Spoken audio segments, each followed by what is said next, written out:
start with.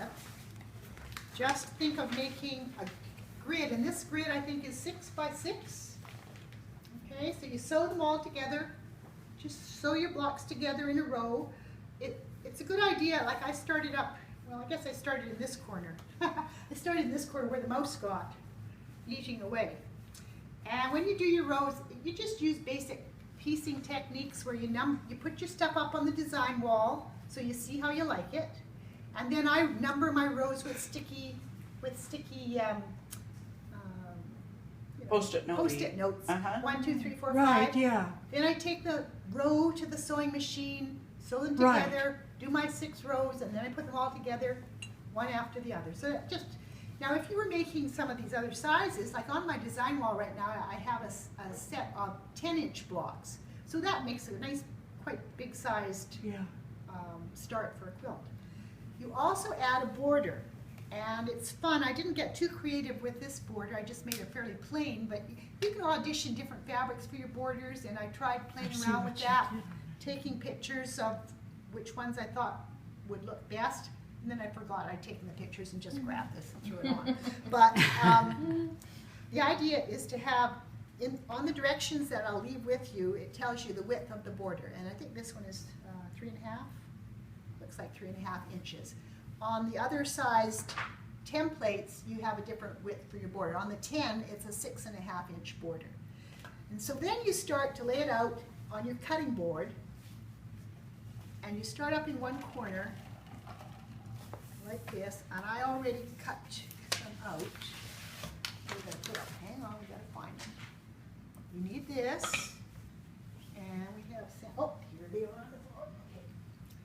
Let's just put these back in place. Whoops.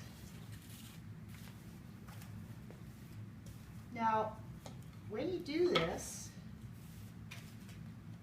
you want to keep things in sequence again, okay? So let's just put this back. Okay, that was like that. Okay. This was like that. This was like there. And this was like, that was like, whoop. There's the border there, okay. And should be a border here somewhere. Is there another piece missing? Yeah, you're missing one piece. You have one missing. Because stick that one over on that side, no? That was there. I'm not good with I buttons. love the idea of putting these squares together, because remember when I stacked them up, it's like, oh, then you gotta, this Yes. is so smart. This is a lot easier, huh? A lot better. I might actually do this. There, that one. Maybe I missed something, I don't know. Anyway, forget about that. Let's go and find this template guide.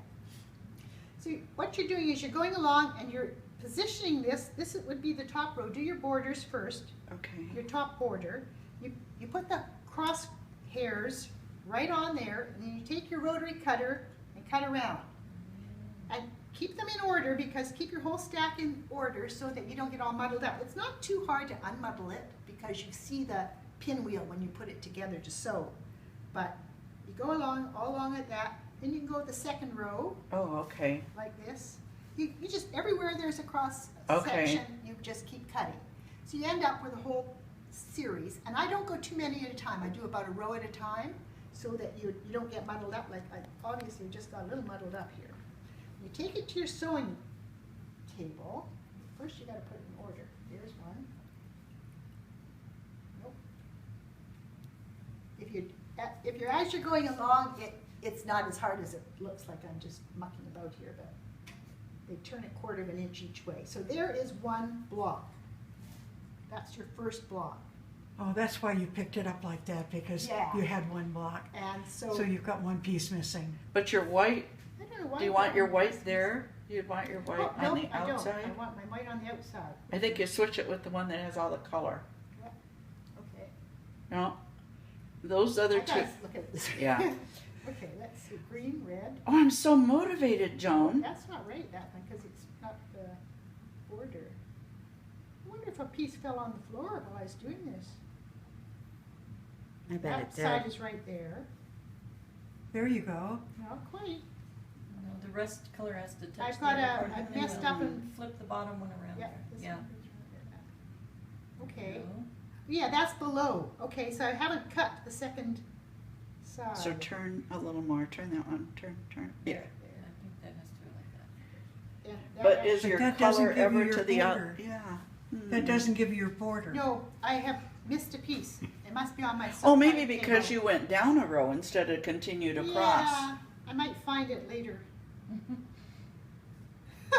It hasn't gone too far, I'm pretty sure. This is called design modification. Yeah, right. But the idea is you will end up with your borders on the side, I and see. then you'll have all these little pinwheels in the middle, and then you just put them together carefully, sew there, open them up, and then sew down the side. And I don't know if I press the seams open or not. Sometimes I'm getting better at doing that. And that's remarkable that Karen was showing us with the ruler how to cut those Yeah. Yes. individually. Oh, yeah. And this is so much Well, I different. think, yeah, and I think when I did it, if I remember correctly, I had a couple